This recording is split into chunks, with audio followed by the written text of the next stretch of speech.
Olá, excelências. Me chamo Gisele Kravchichin e venho falar hoje com vocês sobre o tema 1102, que está sendo julgado em repercussão geral por este tribunal. O tema trata do direito dos segurados de terem aplicados a si a regra mais vantajosa quando existente uma regra permanente e uma regra de transição. A gente está discutindo neste processo o direito dos segurados, que tiveram seus benefícios concedidos após 99. Com base na regra do cálculo de 80% dos maiores salários de contribuição.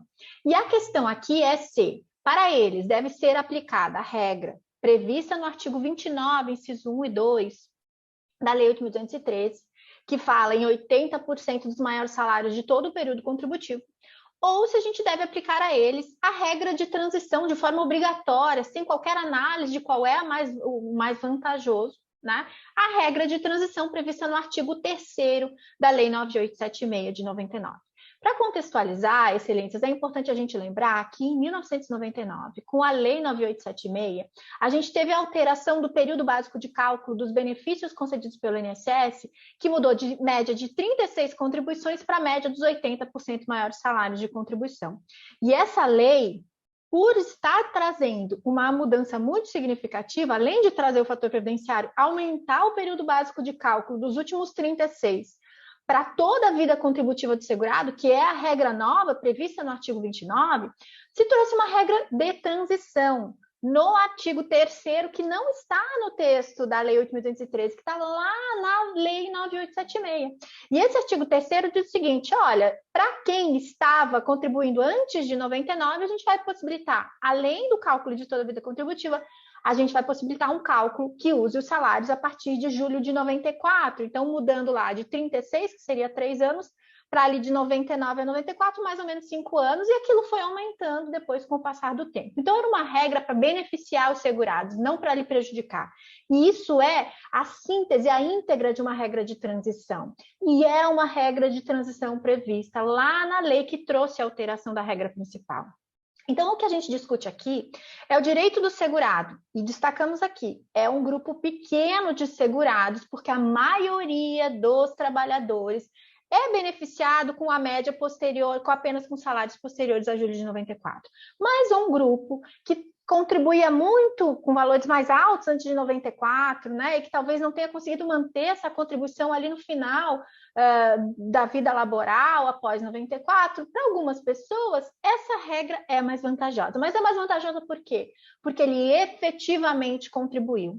Aqui a gente está falando, além da proteção do direito adquirido, além da proteção do direito ao melhor benefício, temas já decididos por essa casa, estamos falando também do respeito de um princípio que temos dentro do direito previdenciário desde a emenda constitucional de 98, que é do princípio do equilíbrio financeiro e atuarial.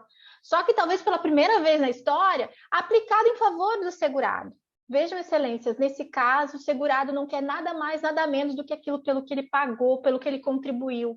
Ele quer o respeito da incorporação de todos os seus salários, e não só de um período após 94, na composição e na criação do seu benefício previdenciário. Aqui não há que se falar em falta de custeio, porque o segurado deseja que as contribuições todas, da vida inteira de trabalho dele sejam utilizadas. Nada mais justo do que dar a ele aquilo pelo qual ele efetivamente contribuiu. E essa é a tese, excelências, essa é a tese que foi garantida pelo STJ no tema 999, lá num recurso repetitivo em que se disse: o segurado, quando existir uma regra nova permanente, uma regra de transição, ele tem direito ao melhor benefício. Essa tem sido, inclusive, a máxima de todas as reformas previdenciárias até aqui. Passamos agora, recentemente, pela emenda 103 de 2019, onde o artigo 3º fala que tem que ser respeitado o direito adquirido. E, ao se respeitar o direito adquirido, se está respeitando o direito ao melhor benefício. Quem tem direito adquirido anterior e que, eventualmente, uma regra de transição da emenda 103 seja mais vantajosa, vai ter direito a qual benefício? Ao que for mais vantajoso. É a mesma coisa aqui nesse caso, excelências. Existe uma regra, que é a nova, que é do artigo 29, inciso 1 e 2, que fala em todo o período contributivo, e existe uma regra de transição. A regra de transição, se não for mais benéfica, não deve ser utilizada para prejudicar o segurado trabalhador brasileiro.